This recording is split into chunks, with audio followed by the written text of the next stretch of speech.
Boa tarde, meus irmãos. Mais uma vez estamos aqui nos encontrando no estudo de toda tarde, terça, quarta e quintas-feiras, que ocorre na Escola Jesus Cristo, às 4 horas, e esse é o grupo Irmão Célia Lúcius. Esse é um trabalho que já é feito há muitos anos e que durante o período da pandemia foi mantido. Com preparação para a nossa reflexão dessa tarde, nós vamos ler uma passagem que está em Romanos, capítulo 5, versículo 1 a 5, que diz assim: Tendo sido, pois, justificados pela fé, temos paz com Deus, por nosso Senhor Jesus Cristo, pelo qual também temos entrada pela fé a esta graça, na qual estamos firmes e nos gloriamos na esperança da glória de Deus.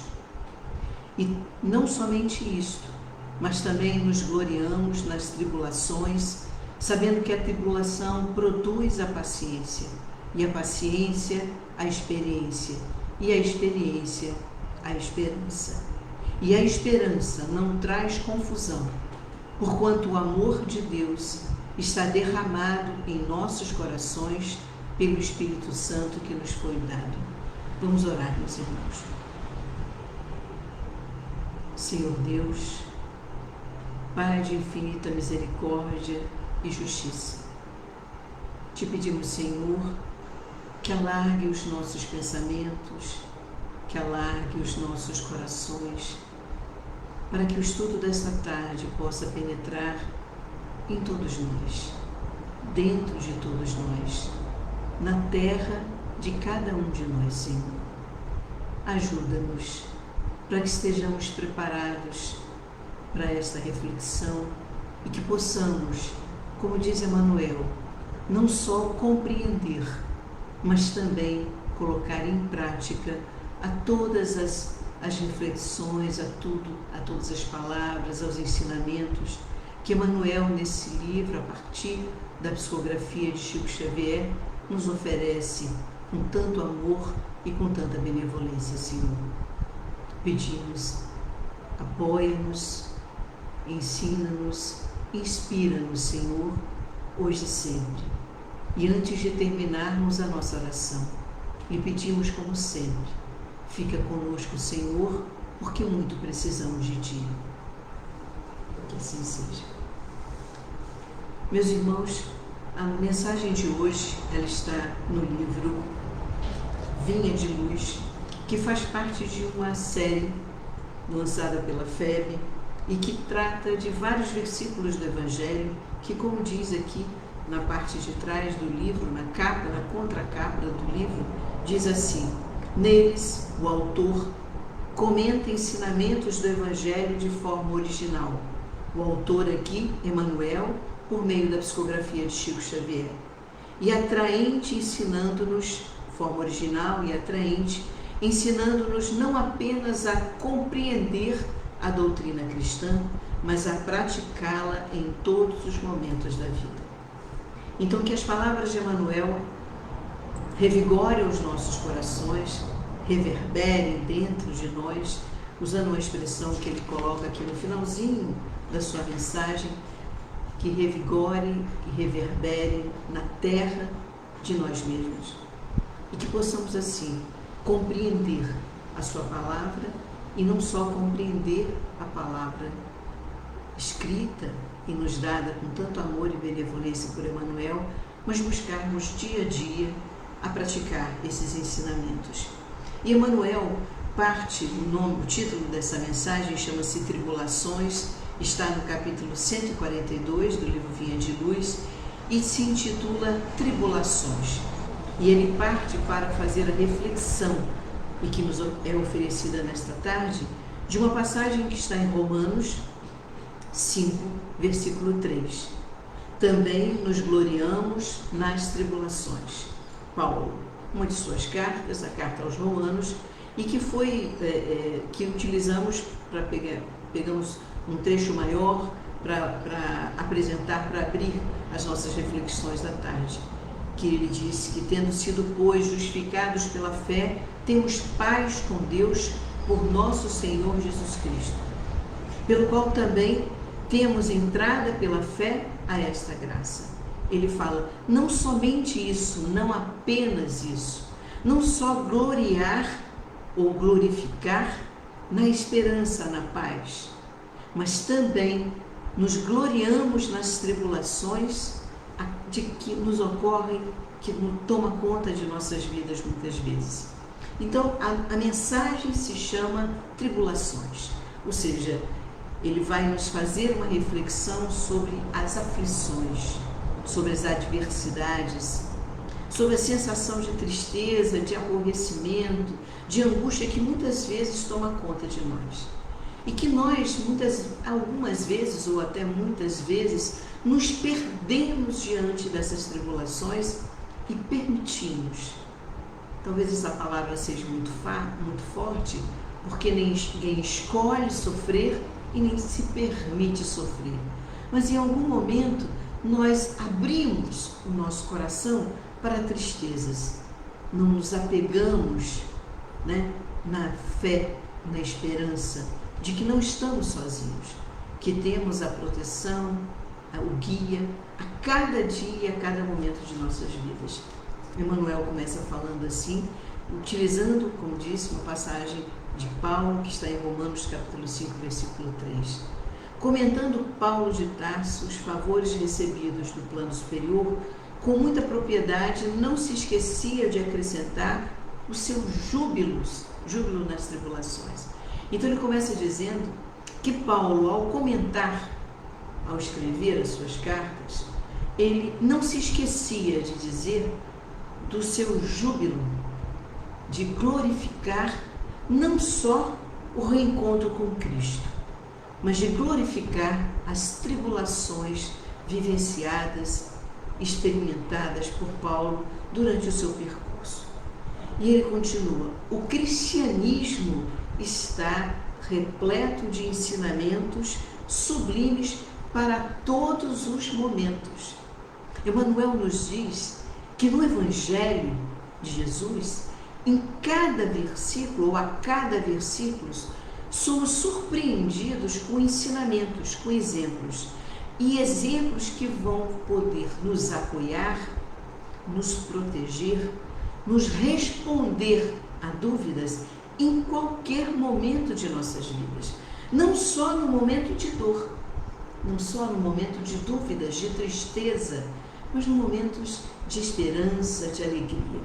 Em todos os momentos, o cristianismo, o Cristo, o Evangelho do Cristo, o caminho, a verdade e a vida, se faz presente e repleto de exemplos e de ensino para cada um de nós em todos os momentos de nossas vidas. Muitos aprendizes, diz Emmanuel, não lembram o apóstolo da gentilidade, senão em seu encontro divino com o Messias, às portas de Damasco, fixando-lhe a transformação sobre o hálito renovador de Jesus. E muitos companheiros se dirigem ao coração, mentalizando-lhe a coroa de espírito redimido e de trabalhador glorificado à casa do Pai. Sem dúvida, é linda a passagem do encontro de Saulo de Tarso com Cristo. E eu vou pedir a permissão para abrir uma janelinha na mensagem de Emmanuel para fazer a leitura desse momento, desse encontro, que está em Atos 9, capítulo 1 a 9, que diz assim: E Saulo, respirando ainda ameaças e mortes contra os discípulos do Senhor, dirigiu-se ao sumo sacerdote e pediu-lhe cartas para Damasco, para as sinagogas, a fim de que se encontrasse alguns daquela seita, quer homens, quer mulheres, os conduzisse preso a Jerusalém. Esse era o Saulo de Tarso, antes do encontro com Cristo, um perseguidor dos cristãos, um perseguidor da palavra de Jesus, do exemplo de Jesus, dos ensinamentos de Jesus. E aí continua o Evangelho. E indo no caminho, aconteceu que, chegando perto de Damasco, subitamente o cercou um resplendor de luz do céu. Eu não consigo imaginar o que significaria esse resplendor de luz do céu, porque não é um resplendor de luz do nosso quarto, da nossa sala, nem do dia que acorda para todos nós, mas era um resplendor de luz do céu, vindo do céu, emitido pelo céu. E caindo em terra, ouviu uma voz que lhe dizia: Saulo, Saulo, por que me persegues? E ele disse: Quem é, Senhor? E disse o Senhor: Eu sou Jesus, a quem tu persegues. Duro é para ti recalcitrar contra os aguilhões. E ele, tremendo e atônito, disse: Senhor, que queres que eu faça? E disse-lhe o Senhor: Levanta-te e entra na cidade, e de lá te será dito o que te convém fazer. E os varões que iam com ele pararam espantados, ouvindo a voz, mas não vendo ninguém. E Saulo levantou-se da terra e, abrindo os olhos, não via a ninguém. O resplendor de luz que vinha do céu cegou Saulo de Tarso. No seu diálogo, onde os varões que estavam com ele não viam ninguém, esse diálogo, o fez transformar, e diante ele, de extremo e atônito, disse: Senhor, que queres que eu faça? Esses homens o levantaram Saulo da terra, e abrindo os olhos que não via ninguém, e guiando-o pela mão, o conduziram a Damasco. E esteve 3 dias sem ver, e não comeu e não bebeu. O resplendor de luz que acendeu o coração de Paulo, e ele se dirige àquele que ele perseguiu durante muito tempo, que foi responsável pelo castigo, pelos açoites, pelas dores de muitos cristãos. Esse homem, diante da luz de Jesus, por isso que talvez nós não consigamos entender e imaginar que tamanho de luz era essa, que força é essa. Essa luz o cegou nos olhos da carne e o fez ver com os olhos do coração. Ele foi levado até Damasco, diz em Atos dos Apóstolos, e lá em Damasco, um certo discípulo chamado Ananias, e disse-lhe o Senhor em visão: Ananias?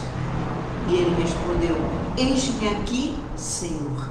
Jesus pede que ele vá procurar Saulo. Ananias diz do temor que era de estar diante de Saulo, um perseguidor dos cristãos. Ele poderia, inclusive, perder a sua própria vida, e Jesus disse que era para ele ir.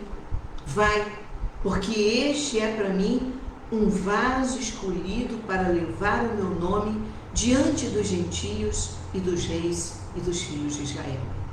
E assim Ananias fez, como ele se dirigiu ao Cristo em sonho: Eis-me aqui, Senhor.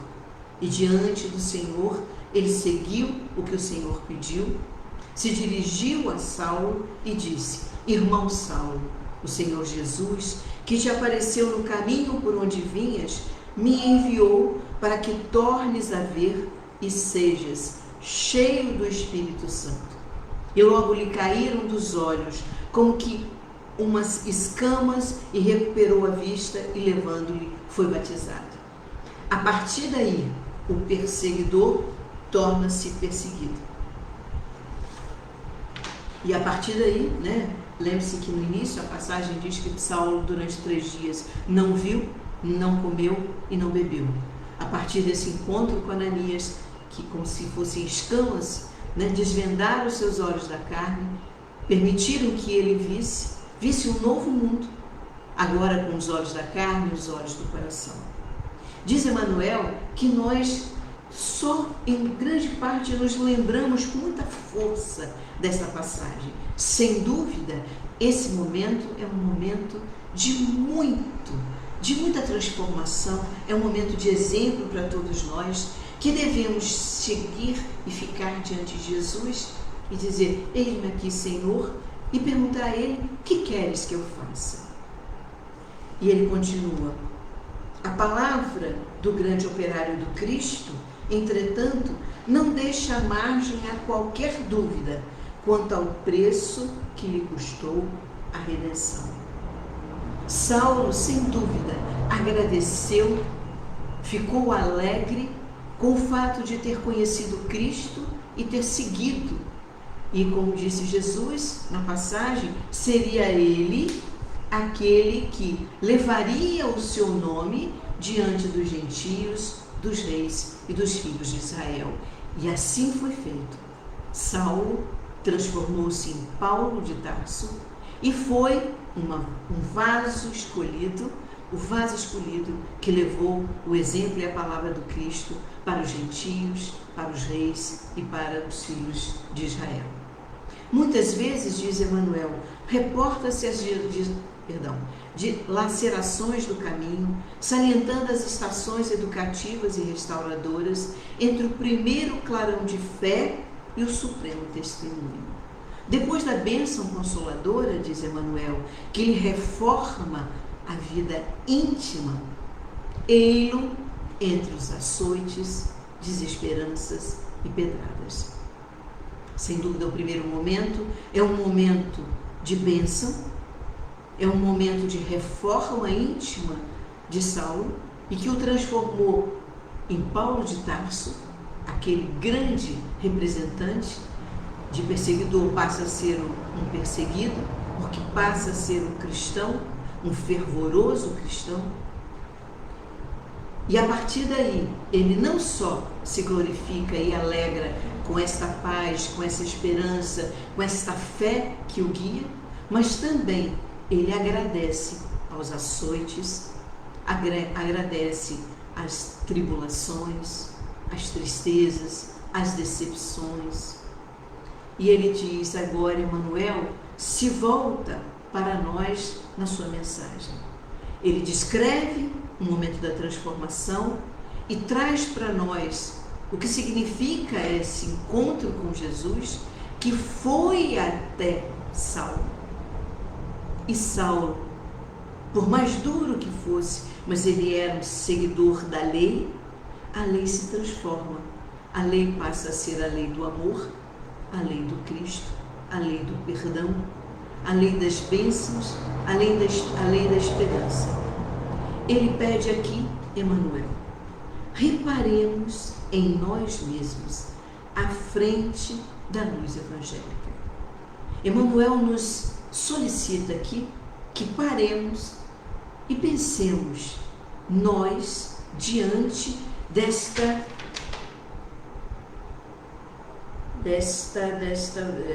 eu estou tentando aqui, é a passagem do Evangelho, perdão, desse resplendor de luz do céu.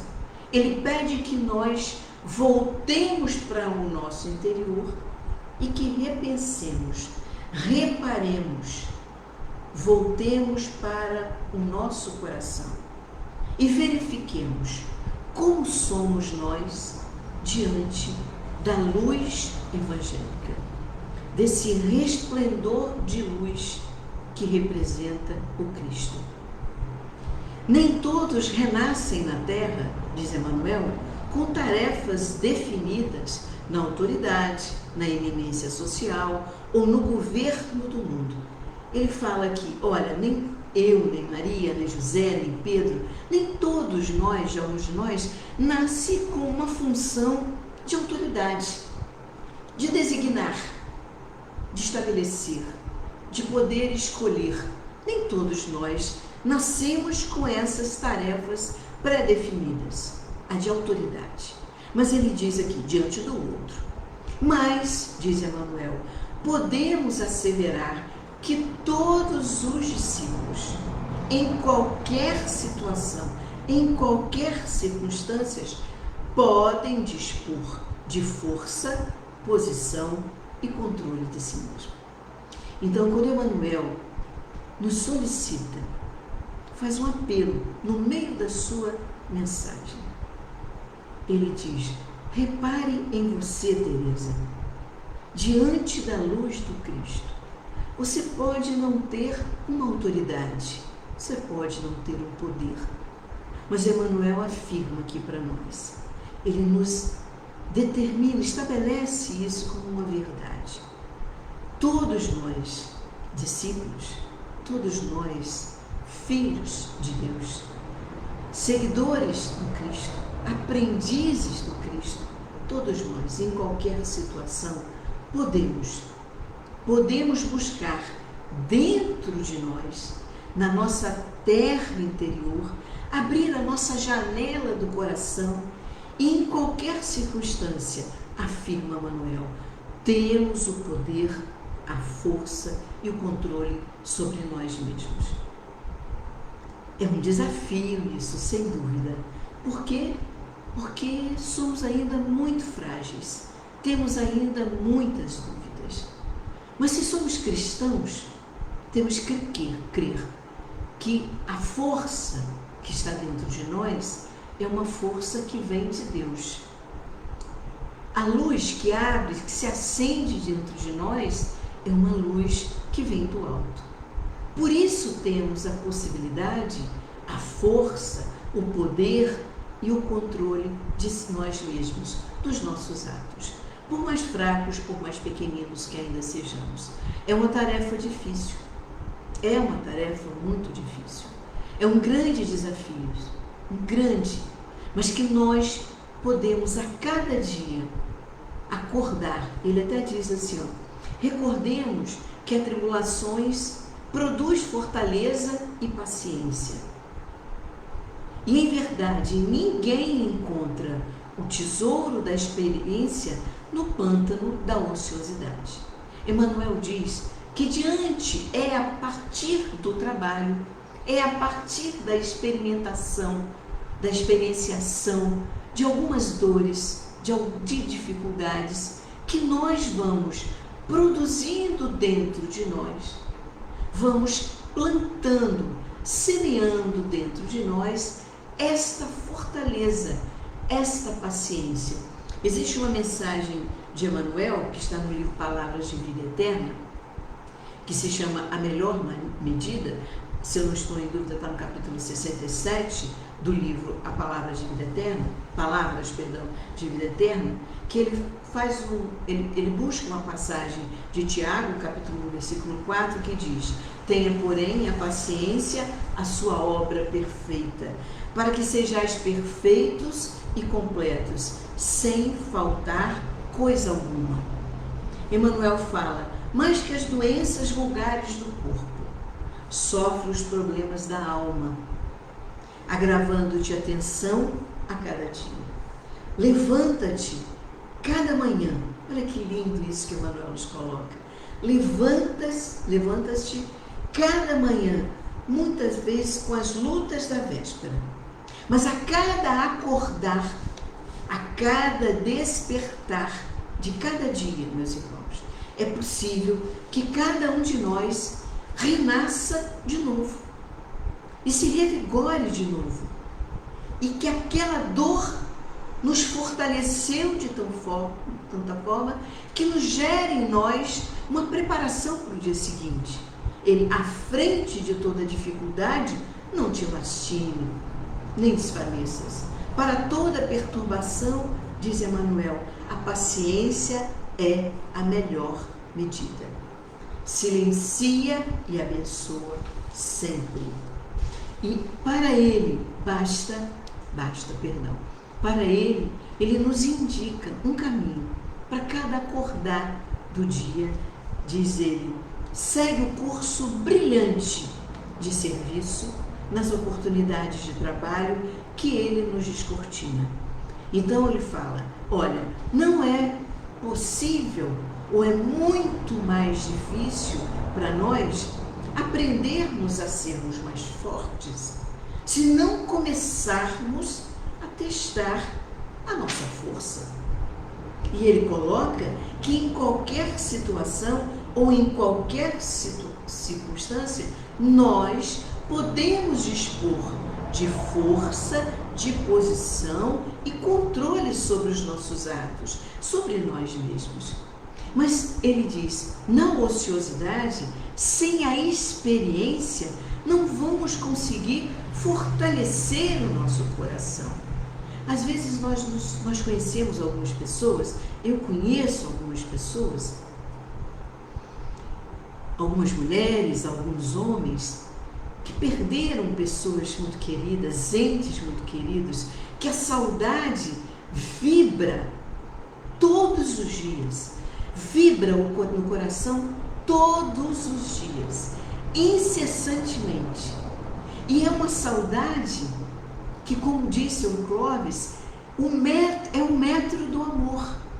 Portanto, não se morre, se vive. E essa saudade, mesmo que muitas vezes venha acompanhada de uma saudade doída, é uma saudade do amor que temos por cada um, que pertenceu, que cruzou, que fez parte dessas tribulações, desses testes, das nossas oportunidades.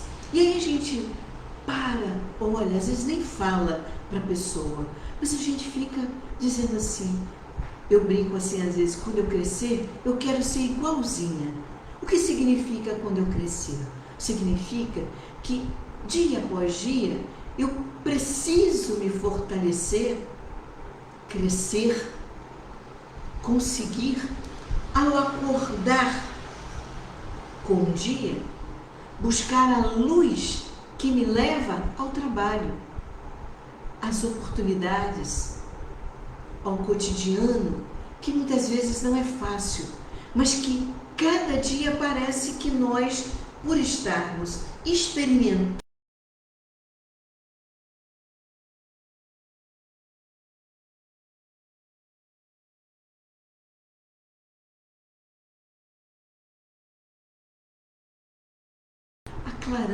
clareando os nossos caminhos. A existência terrestre é passagem para a luz eterna. Esta vida nossa, essa encarnação, todas as nossas encarnações são um caminho para a nossa vida, para a vida eterna. Ele diz, para a luz eterna. E prosseguir com Cristo é acompanhar-lhe as pegadas, evitando o desvio insidioso, ou seja, evitando os desvios que nos enganam, as ciladas da nossa vida. Quantas vezes a gente diz assim, fui enganada? Quantas vezes nós dizemos assim, caí diante de um golpe? E não só um golpe, não estou me referindo a um golpe por telefone, mas estou nos referindo às ciladas da vida. Sabemos que o teste é para nós, nos sentimos fortes para isso, e quando percebemos, fraquejamos. Mas é preciso continuar, é necessário acordar com o dia e olharmos a luz, como coloco aqui, o curso brilhante do serviço, das oportunidades. E Emmanuel termina sua mensagem dizendo, no exame, pois, das considerações paulinas, ou seja, de Paulo de Tarso, não olvidemos, não esquecemos que se Jesus veio até nós, cabe-nos marchar desassombradamente ao encontro dele. Se a luz resplandeceu no nosso coração, é preciso que nós sigamos essa luz. Quando estamos no escuro da nossa casa e acendem uma luz num dos cômodos e nós não estamos encontrando um caminho porque estava escuro demais, o que fazemos? Seguimos a luz. Existe a luz, é ela que vamos seguir. Compreendendo que para isso, o grande serviço da preparação há de ser começado na maravilhosa e desconhecida terra de nós mesmos. Olha como Emmanuel nos dá esperança, porque ele diz que essa terra de nós mesmos, ela é maravilhosa. Ela não é ruim, ela é maravilhosa. Maravilhosa ainda um pouco desconhecida ou totalmente desconhecida, mas é a nossa terra. E quando plantamos, o que plantamos, vamos colher. E o que colhemos nos oferece sementes, frutos muito lindos. Mas é preciso experimentar, é preciso trabalhar, é preciso acreditar que nós não podemos só agradecer e nos alegrar diante das coisas boas, mas é preciso rever, voltarmos para nós mesmos e vermos como nós crescemos diante dos testes que se apresentam para as nossas vidas tão delicadas. Tem uma prece, aliás, tem um hino que a gente cantarola ou canta na nossa escola, chamada Prece dos Aflitos. Ela foi musicada por Juraci de Paula, que tem um pedacinho que eu peço licença para ler e vou ultrapassar só um pouquinho o nosso tempo, que diz assim: nas aflições do caminho, na noite mais tormentosa, vossa fonte generosa, a fonte de Deus generosa, é o bem que não secará. Sois em tudo a luz eterna da alegria e da bonança, nossa porta de esperança que nunca se fechará. Na prece que fazemos, a prece dos aflitos, repitamos isso, que nas aflições do caminho, na noite ou no dia mais tormentoso, a vossa fonte generosa é o bem, meus irmãos, que nunca secará. Vamos orar. Como oração, também vou aproveitar, fazer uso de um cântico da nossa escola, que é letra de Clóvis Tavares, de seu Clóvis, e música também de Juraci de Paula, que se chama Virgem de Nazaré. Então vamos voltar os nossos pensamentos e os nossos corações para Maria, Mãe de Jesus. Guia nossa alma, Jesus, fortalece-nos a fé. Protege-nos hoje e sempre, ó Virgem de Nazaré. Estabelece a harmonia em nossa casa de luz. Dá-nos a bênção da paz, ó Santa Mãe de Jesus. Perdoa os nossos pecados com tua bênção de amor. Dá-nos visão, vigilância, ó Santa Mãe do Senhor. Bondade, esperança e luz, humildade, força e fé. Dá-nos os dons do teu reino, ó Virgem de Nazaré. Maria, Mãe de Jesus, ampara, protege, acaricia e abraça os nossos corações, guia os nossos caminhos, seus filhos, Senhora. Somos pequeninos e merecedores da sua piedade. Ajuda-nos, Senhora, hoje e sempre, que assim seja.